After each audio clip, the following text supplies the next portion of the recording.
24 ঘন্টা, নামাজ হচ্ছে 5 ওয়াক্ত।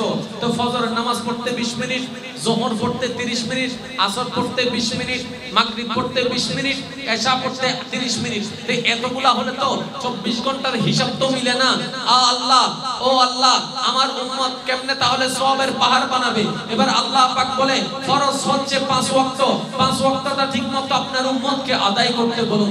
5 ওয়াক্তের নামাজটা ঠিকমতো আদায় করতে বলুন। 5 ওয়াক্তের নামাজটা ঠিকমতো আদায় করতে বলুন। 5 ওয়াক্তের নামাজ ঠিকমতো আদায় করার পরে যে ব্যবসা করবে, চাকরি করবে, সংসার করবে, পরিবার সামলাবে, ভাইয়ের সম্পর্ক, বন্ধুর সম্পর্ক, ঘুরতে যাওয়া, বসতে যাওয়া, ঘুমাতে যাওয়া, খাইতে যাওয়া, প্রত্যেকটা মুহূর্তে আপনার সুন্নতকে অনুসরণ করতে বলিয়েন। আপনার সুন্নতকে অনুসরণ করতে বলিয়েন। আপনার সুন্নতকে অনুসরণ করতে বলিয়েন। বিয়েটা আপনার সুন্নত মোতাবেক যেন করে, ব্যবসাটা আপনি নবীর সুন্নতকে যেন অনুসরণ করে, রাত্রে বসাটা আপনি নবীর সুন্নতকে যেন অনুসরণ করে, শোয়াটা যেন আপনার সুন্নতের মোতাবেক হয়, ঘুমানোটা যেন আপনার সুন্নতের মোতাবেক হয়। আপনার উম্মত, আমার বান্দা যদি 5 ওয়াক্ত ফরজ নামাজ আদায় করে, 5 ওয়াক্ত ফরজ নামাজ আদায় করার পরে বাকি সময়টা আপনার সুন্নত দিয়ে সাজাই ফেলে, তার প্রত্যেকটা কর্মে কর্মে আমি সওয়াব দিব। সে করবে ব্যবসা, টাকা কামানোর জন্য, আমি টাকাও দিব, সওয়াবও দিব। বলেন সুবহানাল্লাহ। আরেকটু জোরে বলেন সুবহানাল্লাহ। আল্লাহ পাক আমাদের সবাইকে নবীর সুন্নত মোতাবেক জীবন গড়ার তৌফিক দান করুন। 5 ওয়াক্ত নামাজের জীবন দিয়ে আল্লাহ আমাদেরকে জীবন সাজানোর তৌফিক দান করুন। মা বাবার খেদমত যেন সন্তান হিসেবে করতে পারি সেই তৌফিক দান করুন। স্বামী হিসেবে স্ত্রীর কর্তব্য আদায় করার আল্লাহ তৌফিক দান করুন। আমাদের জবান, আমাদের হাত থেকে যেন অপর মানুষ নিরাপদ থাকে, আল্লাহ আমাদেরকে সেরকম সাচ্চা মুসলমান বানার তৌফিক দান করুন। শেষ একটা নাতে রাসূল সবাই মিলে কি আওয়াজে পড়বেন? নূর ওয়ালা আয়া হে, नूर लेकर सारे आलम में ये देखो कैसा नूर छाया है। अस्सलातु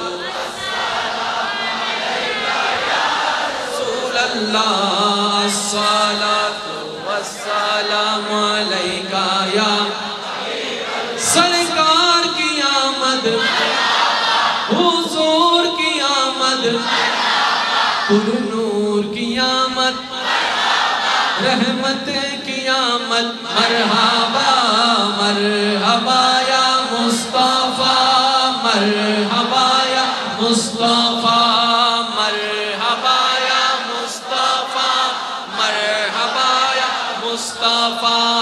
अस्सलातु वस्सलामु अलैका या रसूल अल्लाह, अस्सलातु वस्सलामु अलैका या আল্লাহর জিকিরে সবাই জবান খুলে দেন, ঈমানে আওয়াজে একবার বলেন সুবহানাল্লাহ।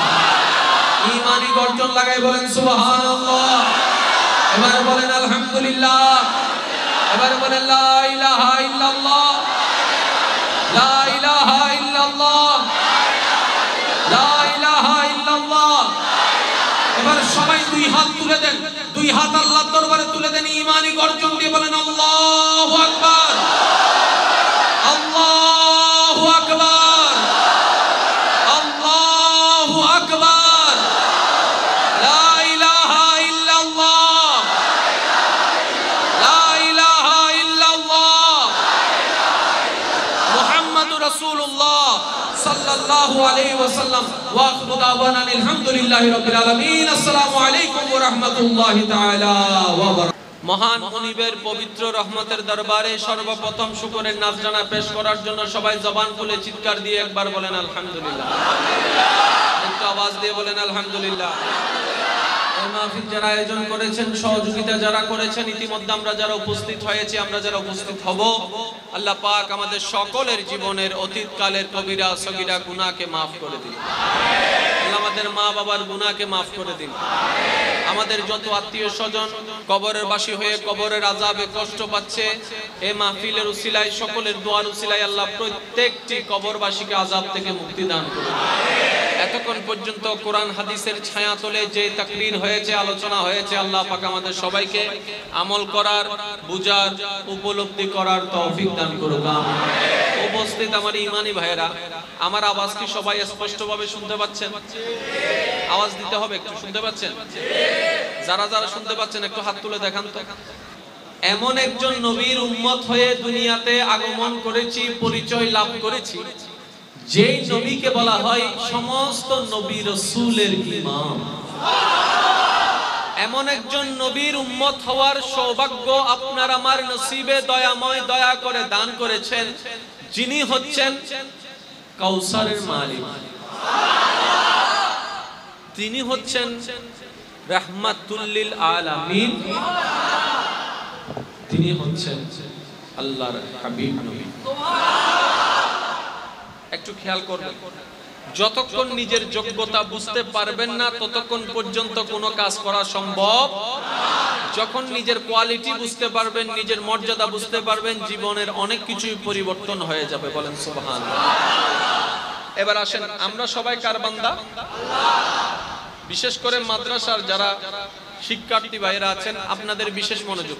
কলেজ ভার্সিটিতে যারা আছেন, আপনাদের আরো বেশি বিশেষ মনোযোগ। আমরা কার বান্দা? ওলি আল্লাহ কার বান্দা? সাহাবা কার বান্দা? আহলে বায়াত কার বান্দা?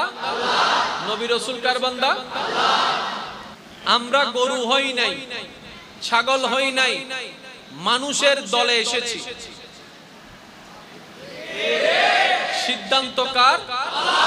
যে গরু হয়ে এসেছে সেই সিদ্ধান্ত আল্লাহর, ছাগল হয়ে জন্মেছে এটা সিদ্ধান্ত আল্লাহর। তো নসিব আপনার কত ভালো, সৃষ্টির শ্রেষ্ঠ জীব মানব রূপে আল্লাহ দুনিয়াতে পাঠাই দিয়েছেন আপনাকে। শুকরিয়া আদায় করলো, এটার শুকরিয়া আদায় করা সম্ভব? শুধু আমি আপনাদেরকে ছোট্ট একটা উদাহরণ দিচ্ছি। প্রতিটি সৃষ্টির খাবার অর্জন করতে গেলে প্রতিদিন প্রতি মুহূর্তে জানের সাথে যুদ্ধ করতে হয়। আপনি দেখবেন লাইট যখন জ্বলে তখন পোকা উড়ে, এই পোকা নিজের খাবার খোঁজে, সেখানে টিকটিকির হামলা, ঠিক না ভাই? ঠিক। সামান্য পোকার কথা চিন্তা করেন, প্রত্যেক দিনের খাবার জোগাড় করতে তাদেরকে জানের উপর কত হামলা, কত কিছু, কত সিদ্ধান্ত নিতে হয়, কত কষ্ট করে। হরিণের অবস্থা দেখেন, পাড়ের মধ্যে বাঘের ভয়, নদীতে নামলে কুমিরের ভয়।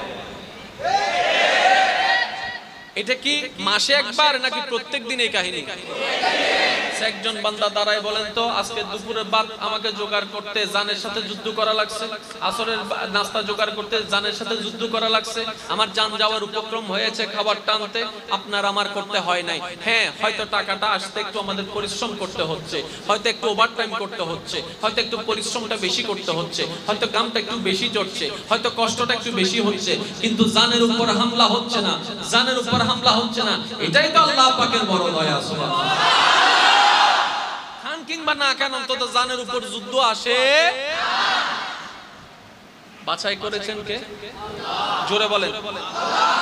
এবার বলেন, আদম কার বান্দা? আওয়াজ খুব বড় লাগবে।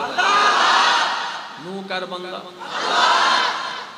হযরত আদম আল্লাহর বান্দা, হযরত নূহ আল্লাহর বান্দা, হযরত মূসা আল্লাহর বান্দা, হযরত ঈসা আল্লাহর বান্দা, হযরত দাউদ আল্লাহর বান্দা, হযরত ইব্রাহিম আল্লাহর বান্দা, হযরত ইসমাঈল আল্লাহর বান্দা, হযরত ইসহাক আল্লাহর বান্দা, হযরত ইউনূস আল্লাহর বান্দা,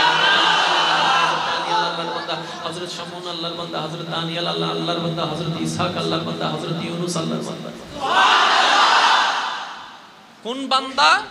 যারা নবী, যারা রাসূল। এবার খেয়াল করবেন, আলাস্তু বিরাব্বিকুমের সেই ঘটনা কোরআনের মারফতে হুজুরদের আলোচনার প্রেক্ষিতে আপনার আমার সবার জানা আছে। আমি শুধু আপনাদেরকে একটু মনে করাই দিই। একটা মিটিং হয়েছিল রূহ জগতের মধ্যে, যেখানে আল্লাহ পাক জিজ্ঞেস করেছিল, আলাস্তু বিরাব্বিকুম, আমি কি তোমাদের প্রভু নই? সেদিন আপনি আমি আমরা সবাই বলেছিলাম বালা, হ্যাঁ তুমি আমাদের স্রষ্টা, তুমি আমাদের খালিক, তুমি আমাদের প্রভু, তুমি আমাদের আল্লাহ, তুমি আমাদের রিজিক দাতা, তুমি আমাদের রহমান, তুমি আমাদের গফফার। সেই দিন বলেছিলাম, সমস্ত রূহ সেই মিটিং এর মধ্যে ছিলাম। একটু খেয়াল করবেন, নবী রাসূল কারা, নবী রাসূল কারা, একটু খেয়াল করবেন, এই জিনিসটা বুঝার দরকার। আল্লাহ পাক আপনার আমার নবীকে কেমন শান দিয়েছেন, কেমন মান দিয়েছেন বুঝার দরকার আছে। এতগুলা সৃষ্টির ভিতরে গরু, ছাগল, হাঁস, মুরগি, এতগুলা সৃষ্টির ভিতরে মানবকে আল্লাহ শ্রেষ্ঠ বানিয়ে দিয়েছেন।